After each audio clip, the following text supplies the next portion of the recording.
वो रात किसी साधारण रात जैसी नहीं थी। समुद्र की लहरें उस रात असाधारण रूप से शांत थीं। जैसे प्रकृति भी जानती थी कि कुछ ऐसा हो रहा है जिसे देखकर उसे भी सिहरना चाहिए। अंडमान के उस छोटे से बंदरगाह पर एक जहाज रुका। उसके भीतर से जो लोग उतरे, वो न अपराधी थे न हत्यारे। वो थे भारत के वो सपूत जिन्होंने अपनी मातृभूमि के लिए आवाज उठाई थी। लेकिन उस रात उन्हें जंजीरों में जकड़कर एक ऐसी जगह ले जाया जा रहा था जहां से लौटने की कोई गारंटी नहीं थी। उस जगह का नाम था सेल्यूलर जेल, और उस जेल का दूसरा नाम था काला पानी। अंग्रेजों ने ये जेल सन 1896 में बनानी शुरू की थी और 1906 में ये पूरी तरह तैयार हो गई थी। 7 शाखाओं में फैली ये जेल में कुल 699 कोठरियां थीं।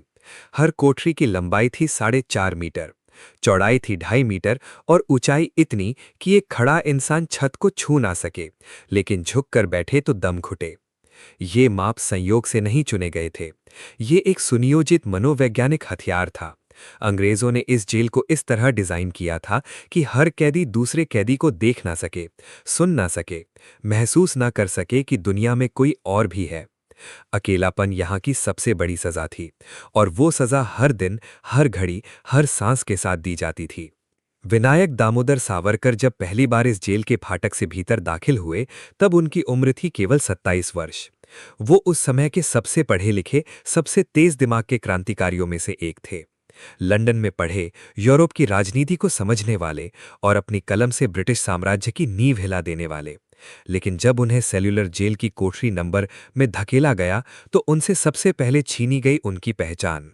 उनका नाम मिटाया गया, उनके कपड़े छीने गए, उन्हें एक नंबर दिया गया, और उस नंबर के साथ शुरू हुई उनकी वो यात्रा जिसे इतिहास ने कहा काला पानी की यातना। कोल्हू, ये शब्द सुनने में साधारण लगता है, लेकिन काला पानी में इस शब्द का अर्थ था जीवित मृत्यु।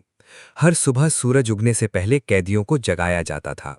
उन्हें एक विशाल लकड़ी के कोल्हू से बांध दिया जाता था, ठीक उसी तरह जैसे बैल को बांधा जाता है, और फिर घंटों तक बिना रुके, बिना पानी के, बिना किसी विराम के उन्हें उस कोल्हू को खींचना पड़ता था।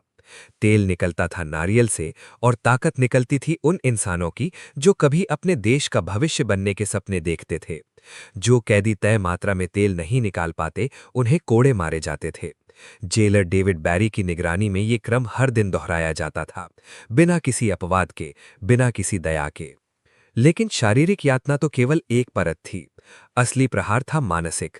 अंग्रेजों ने इस जेल में एक ऐसी व्यवस्था बनाई थी जो इंसान की आत्मा को धीरे धीरे तोड़ती थी। कैदियों को एक दूसरे से बात करने की सख्त मनाही थी। यदि दो कैदी नजरें भी मिलाते तो उन्हें अंधेरी कोठरी में बंद कर दिया जाता था, जिसे काली कोठरी कहते थे। उस काली कोठरी में न रोशनी थी, न हवा, न आवाज। कुछ कैदी वहां से पागल होकर निकले, कुछ निकले ही नहीं।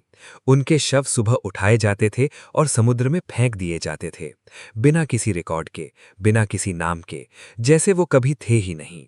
खाने के नाम पर दिया जाता था मोटा चावल, जिसमें कंकड़ मिले होते थे। पानी दिया जाता था, वो भी सीमित मात्रा में और कभी-कभी दूषित। बीमार पड़ने पर कोई इलाज नहीं था। जो कैदी बुखार से कांपते हुए कोठरी में गिर जाते, वो अगले दिन तक या तो उठ जाते थे या हमेशा के लिए लेट जाते थे।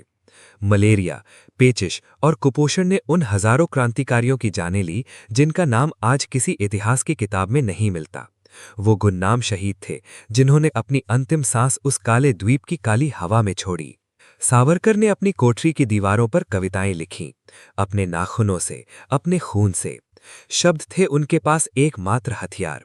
वो रात के अंधेरे में उन पंक्तियों को याद करते, दोहराते, ताकि वो जिंदा रह सकें।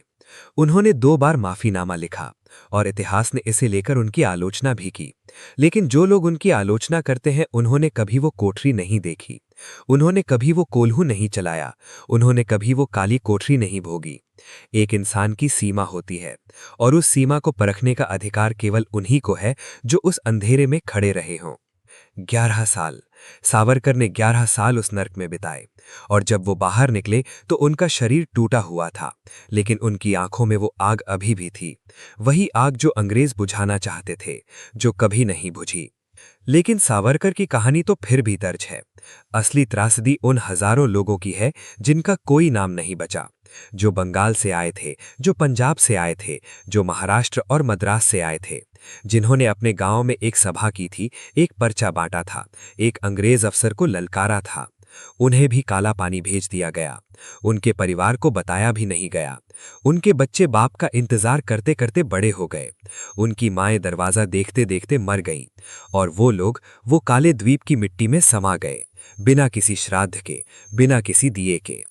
आज पोर्ट ब्लेयर में सेल्युलर जेल एक राष्ट्रीय स्मारक है। हर शाम वहां एक लाइट एंड साउंड शो होता है। पर्यटक तस्वीरें खींचते हैं। बच्चे उन गलियारों में दौड़ते हैं जहां कभी जंजीरों की खनखनाहट गूंजती थी। और उन कोठरियों की दीवारें जो अभी भी खड़ी हैं, वो चुप हैं, लेकिन जो उन्हें ध्यान से सुनता है उसे आज भी कुछ सुनाई देता है। किसी नाखून की खरोच, किसी टूटी सांस की आवाज, किसी ऐसे इंसान की पुकार जिसने मरते दम तक एक ही सपना देखा था, आजादी।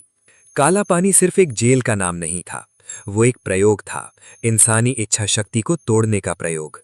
अंग्रेजों ने सोचा था कि अगर शरीर को काफी तोड़ा जाए तो आत्मा भी झुक जाएगी, लेकिन वो गलत थे, क्योंकि उस अंधेरे में, उन टूटी हुई हड्डियों के बीच, उस भूख और उस अकेलेपन के बावजूद एक लौ जलती रही। वो लौ बुझी नहीं, और उसी लौ ने आगे चलकर एक पूरे देश को रोशन किया।